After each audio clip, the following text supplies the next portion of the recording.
And in Iraq, the battle for Mosul enters its third month, and concerns are growing about what this is doing to the Iraqi forces, especially the elite Golden Division. Even if ISIL militants were expelled from the city, it would have reached its aim of causing chaos in the country. Now, CCTV's correspondent Toby Muse has more.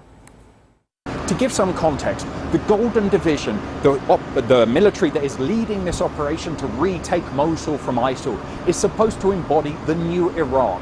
It's this military unit, this division of soldiers that is free of the old ethnic, religious biases of the other groups that you see fighting in Iraq. It was supposed to be multi-ethnic, multi-religious, and this was the division that was trusted to go into this Sunni town.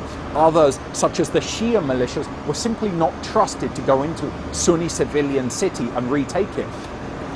But now we understand that the Golden Division is in such heavy combat with ISIL that is taking such heavy losses, as well as inflicting heavy losses on ISIL, but is itself taking such heavy losses. There is a fear that at some point in the not too distant future, the Golden Division itself could become inoperable. And I think many are fearing that if that was to happen, it would almost be the death of this dream of the new Iraq, that all of these religions and different ethnicities, whether they be Arabs or Kurds, can all come under one flag. This is a growing concern. And the absolute worst case scenario people fear is that ISIL could lose the battle, but win the war. What do I mean? No one really expects ISIL to be able to hold on to Mosul. The question is when ISIL will be evicted from Mosul. It's not a question of if. But ISIL has always thrived in the ethnic and sectarian strife of Iraq.